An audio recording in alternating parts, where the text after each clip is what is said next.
大家好，我是超子，今天给大家分享一道鱼香茄子包，不用油炸，简单好吃，开胃又下饭。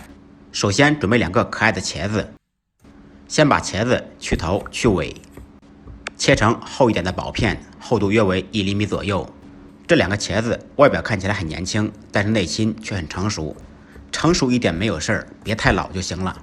将茄子切成长条，准备半盆清水，加入2小勺盐，放入切好的茄子条浸泡，这样茄子煎制的时候不容易吸油，而且不容易变黑。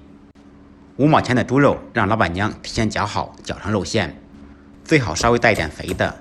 准备少许葱花、姜片，不能吃辣的放2个小米辣锻炼一下。做茄子当然少不了大蒜，准备几粒大蒜，用刀拍匀剁碎。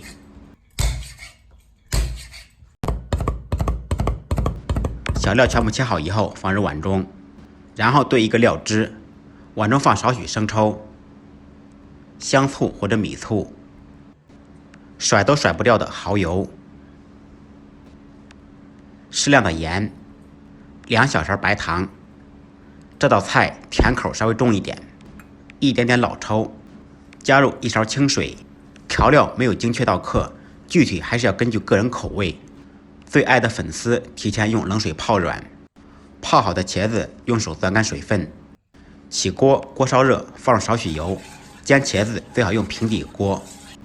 油热以后放入茄条。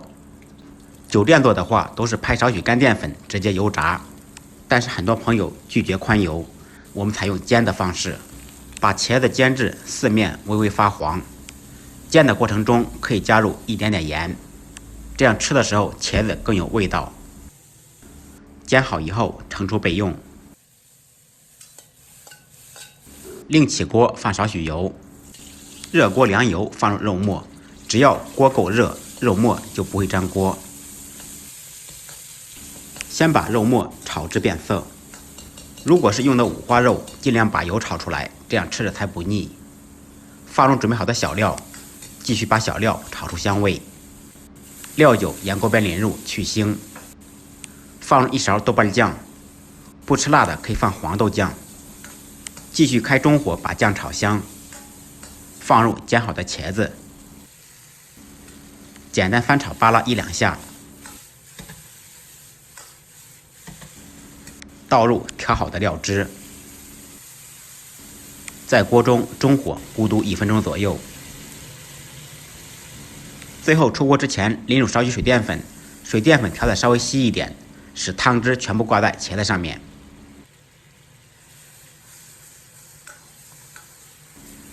大火再次烧开锅以后就可以了。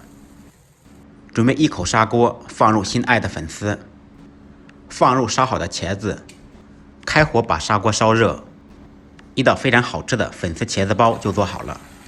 茄子鲜鲜滑嫩不油腻，配上大米饭那真的是嗷嗷香。感谢朋友们的支持点赞，再忙再累记得按时吃饭。下期视频见，拜拜。